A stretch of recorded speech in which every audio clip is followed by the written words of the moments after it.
The Saints are taking on the Eagles this weekend. And this is a big game for both teams. And the man who's calling that and who also called last week on Fox, the Washington football team beating the Bucs, one of our favorites back here on the Rich Eisen Show, Mark Schlereth. How are you, Mark?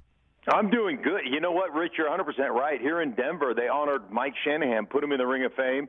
And then they played the Raiders, and the Raiders acted like it was a rivalry, and the Broncos played like they had dinner reservations that they were late to. So, yeah, same type of thing here in Denver. I'm telling you, I think we need to look that up, Chris. Like, let's figure that one out because that's a deep dive. Woe to the Saints, certainly since the Bills are coming in.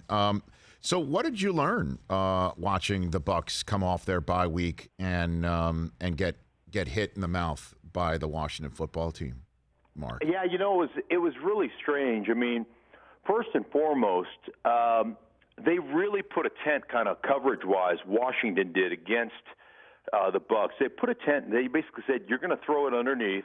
We're going to rally around and try to make tackles.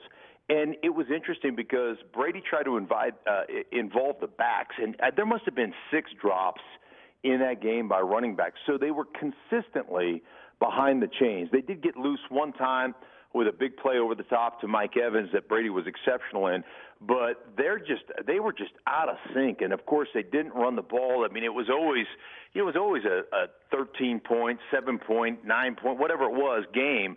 But it just seemed like they had completely abandoned that, and we're going to win the way we want to win, which is throwing the ball and dumping it to the backs. And ultimately, none of that stuff really worked, and it was really more about lack of execution to me on the offensive side of the ball. If they complete those balls to the backs, and every one of them is a catchable ball, you know, you're in a different ball game because you're not in 3rd down and 7. You're not in 3rd down and 9.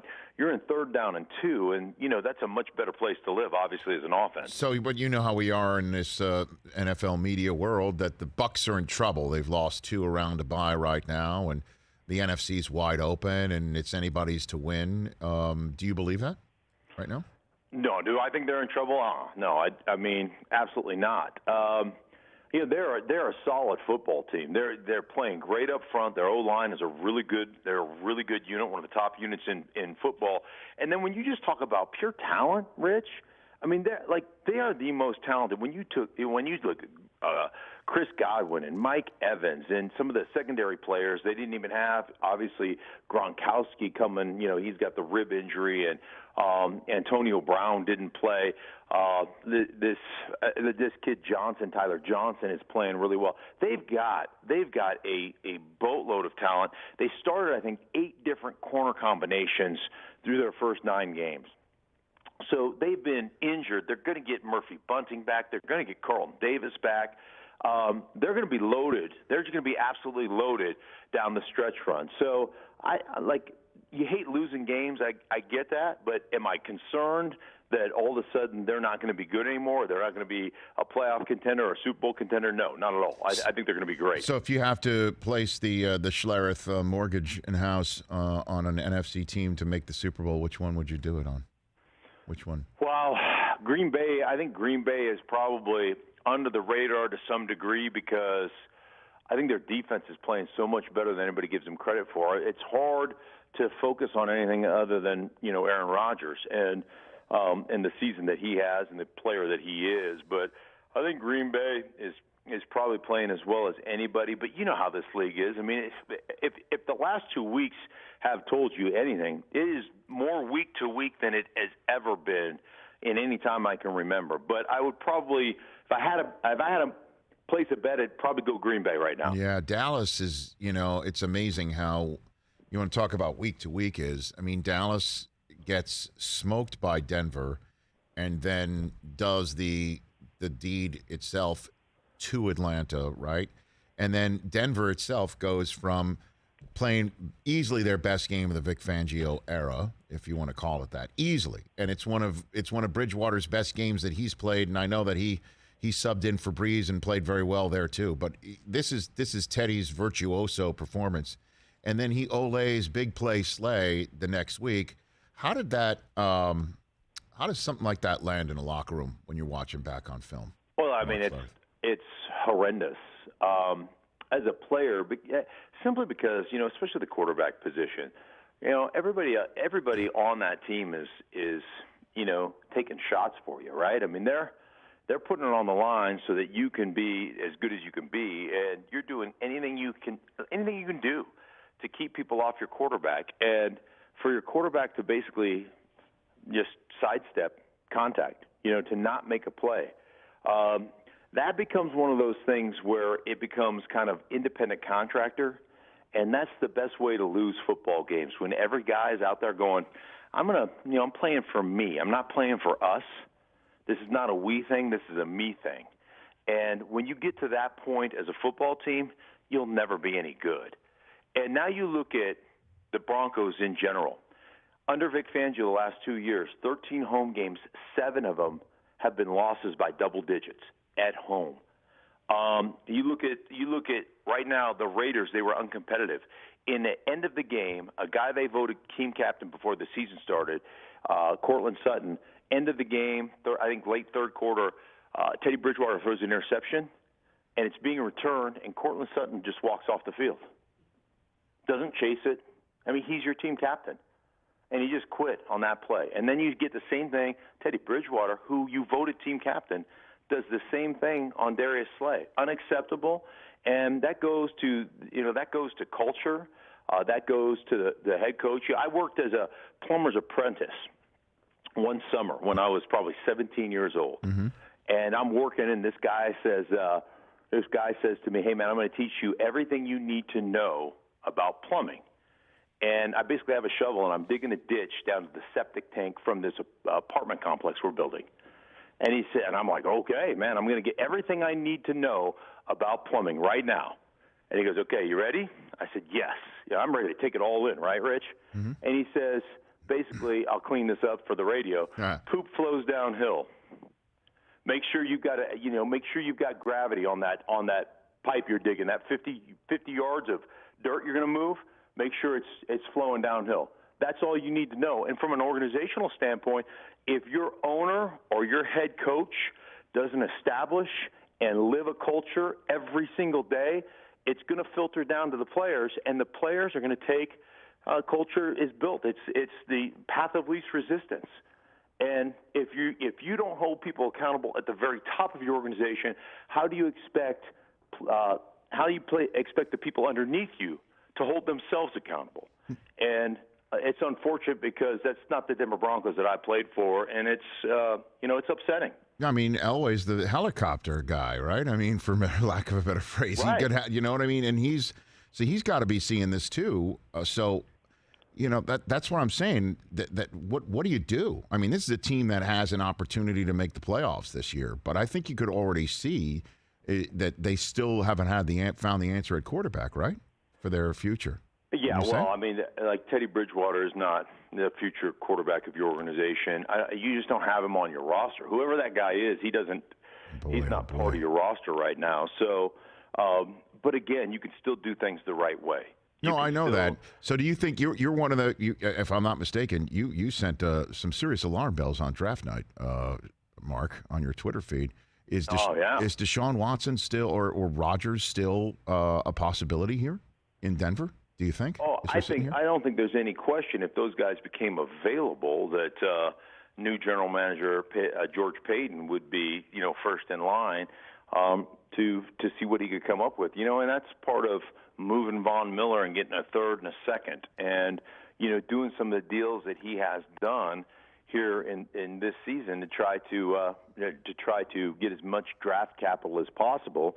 Because if any of these guys becomes available, if the Packers decide it's time to move on, I believe without any doubt that the Broncos would be first in line to try to make a play. That doesn't mean they'll get him, but I think they'll try to make a play. Yeah, I guess so. I mean, the question is, though, if you're Rodgers, and if you do make that move and you'd want to win now, I don't know if the Broncos would have that leg up, like, say, the Steelers might, or – right. And obviously Deshaun Watson, would have to realize that there would still be a process for him if that's what he's looking for. But clearly, if he's okaying South Florida and Miami, he knows that he's ready for something like that. I just don't know if Denver is, to be honest with you. Yeah, Rich, I think they're a more talented roster than their record would necessarily indicate. Right. And so, I think they've got some talented pieces, but I always told my son when he was coming up in baseball and playing even in the major leagues, talent's wasted on talented people.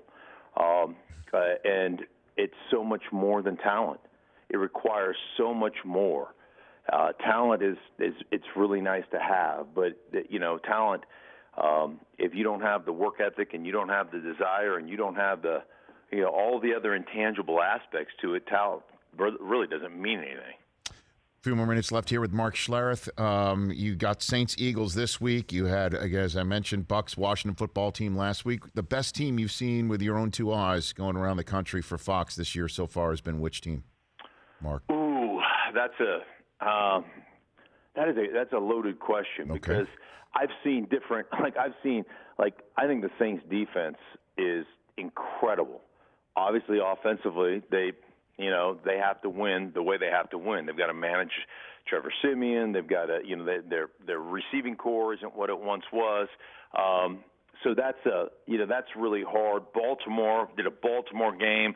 When they're running the ball, they can be dynamic, but the defense has got some issues. I don't know that I've seen what I would call a complete football team over the course of this year. On film, I think Tampa's the most talented team in football, and I still would probably put them from all the teams that I've called as the best team I've called. They had a bad,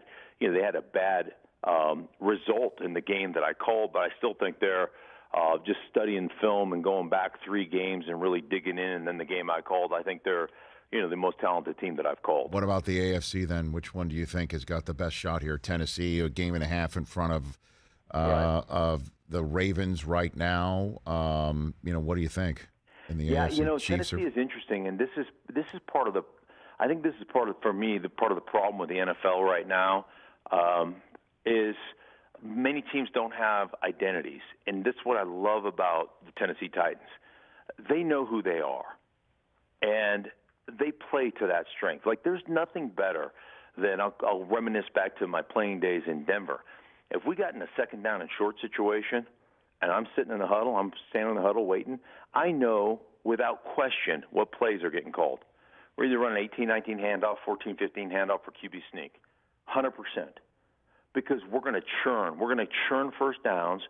We're going to beat you up at the line of scrimmage. We're going to pound you, make you defend it. We're going to get a first down and get 3 more downs. And so when you have an identity, you know what's coming. You set your jaw and you prepare yourself. And that's how you impose your will upon other teams.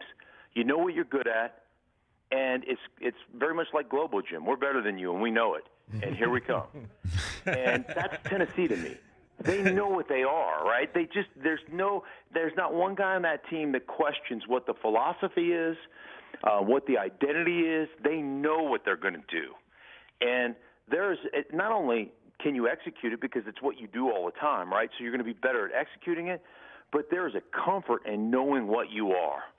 And I think there's a lot of teams that week to week they want to be something other than they are. They want to be special. They want to do something, outside the box. And more often than not, it's kind of like the New England Patriots. You lose more games than you win. And they just kind of wait around for you to make mistakes and capitalize on those mistakes. That's where I'm at. That's what I hear you, Mark, and that's why we're talking about teams in Week 10 that are quote-unquote back. The Patriot way appears back. The Chiefs looked like the Chiefs with their identity, and you could say the thing about the 49ers, another Shanahan coach team, like running it 40 times, putting Debo in the backfield to get him away from Jalen Ramsey, throwing it over the middle to Kittle no matter what. That's the stuff, and there has to be some sort of, I guess, metric in knowing your identity and then playing to it to success. The 49ers, you mentioned them. I could see them winning 7 of their next 8 games and being a legit playoff contender. I mean, that game was going on. I sent my wife upstairs with the dog and, went to the study, put a tie on the doorknob. That thing was like, they're just physically whipping the snot out of people, shortening necks. I mean, that's my kind of football. I was like, I'm in on this. This is awesome. Tie on the doorknob means what? Mark? What does that mean? It means I need to be left alone right now. Papa Bear's watching football. Papa Bear, thanks for coming on this show, man. Let's do this more often. You take care of yourself. Anytime, Rich. Take care, buddy. That's Mark Schlereth. You can catch him on Fox with Adam Amin, Saints and Eagles this week. Hey, you watched all the way to the end. Thanks for that. Watch more right here.